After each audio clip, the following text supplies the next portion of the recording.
ಇನ್ನು ಬಾಗಲಕೋಟೆ ಜಿಲ್ಲೆಯಲ್ಲಿ ಆಗಿರುವಂತಹ ಕಲ್ಲು ತೂರಾಟ ಪರಿಸ್ಥಿತಿಗೆ ಸಂಬಂಧಪಟ್ಟ ಹಾಗೆ ಸಿಎಂ ಸಿದ್ದರಾಮಯ್ಯ ಕೂಡ ಈಗ ಪೋಸ್ಟ್ ಮಾಡಿದ್ದಾರೆ. ಕಲ್ಲು ತೂರಾಟ ಘಟನೆ ಸಮಾಜದ ಶಾಂತಿ ಸೌಹಾರ್ದತೆಗೆ ಮಾರಕ ಅಂತ ಈಗ ಸಿಎಂ ಸಿದ್ದರಾಮಯ್ಯನವರು ಪೋಸ್ಟ್ ಮಾಡಿದ್ದಾರೆ. ಒಂದು ಕಡೆ ಪರಿಸ್ಥಿತಿ ಈಗ ಬಿಗಡಾಯಿಸಿದೆ.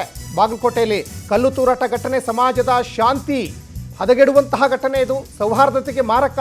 ನಾನು ಮತ್ತು ನಮ್ಮ ಸರ್ಕಾರ ಘಟನೆ ಬಗ್ಗೆ ಬಲವಾಗಿ ಖಂಡಿಸ್ತೀವಿ. ಘಟನೆ ಬಗ್ಗೆ ಹಿರಿಯ ಪೊಲೀಸ್ ಅಧಿಕಾರಿಗಳ ಬಗ್ಗೆ ಕೂಡ ಚರ್ಚೆ ಮಾಡಿದ್ದೀನಿ. ನಿಷ್ಪಕ್ಷಪಾತ ತನಿಖೆ ನಡೆಸುವಂತೆ ಪೊಲೀಸ್ನವರಿಗೆ ಈಗ ಸೂಚನೆ ಕೊಟ್ಟಿದ್ದೀನಿ ಅಂತ ಸಿಎಂ ಹೇಳ್ತಾ ಇದ್ದಾರೆ. ದುಷ್ಕೃತ್ಯ ಎಸಗಿದ ಪುಂಡ್ರಿಗೆ ಕಾನೂನಿನ ಮೂಲಕ ತಕ್ಕ ಉತ್ತರ.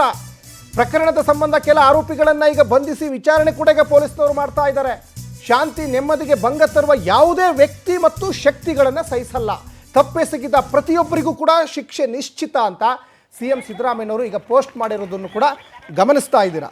ಆ ನಿಟ್ಟಿನಲ್ಲಿ ಈ ಹಿಂದೆ ಅನೇಕ ಘಟನೆಗಳು ನಡೆದಿದ್ದೀವಲ್ಲ, ಆ ಘಟನೆಗಳಿಗೆ ಸಂಬಂಧಪಟ್ಟ ಹಾಗೆ ನೀವು ಸರಿಯಾದಂತಹ ಕಠಿಣ ಶಿಕ್ಷೆಯನ್ನು ಕೊಟ್ಟಿದ್ರೆ ಈ ರೀತಿಯಾದಂತಹ ದುಷ್ಕೃತ್ಯಕ್ಕೆ ಮತ್ತೆ ಯಾರೂ ಒಳಗಾಗ್ತಾ ಇರಲಿಲ್ವೇನೋ. ನೋಡಿ, ನೀವು ಕೊಡುವಂತಹ ಶಿಕ್ಷೆ ಹೇಗಿರಬೇಕಂದ್ರೆ ಮಾದರಿಯಾಗಿರಬೇಕು.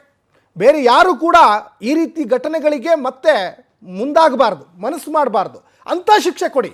ಬರೀ ಖಂಡಿಸ್ತೀವಿ ಅಂದರೆ ಆಗಲ್ಲ. ಖಂಡಿಸೋದ್ರ ಜೊತೆಗೆ ಬಂಧಿಸಬೇಕು, ಸರಿಯಾದ ಶಿಕ್ಷೆ ಕೊಡಬೇಕು. ಆ ನಿಟ್ಟಿನಲ್ಲಿ ಈ ಒಂದು ಹತೋಟಿಗೆ ಬರ್ಬೋದು. ಇಲ್ಲಾಂದರೆ ಬರೀ ನೀವು ಬೂಟಾಟಿಕೆ ಮಾತಾದರೆ ಪ್ರಯೋಜನ ಇಲ್ಲ.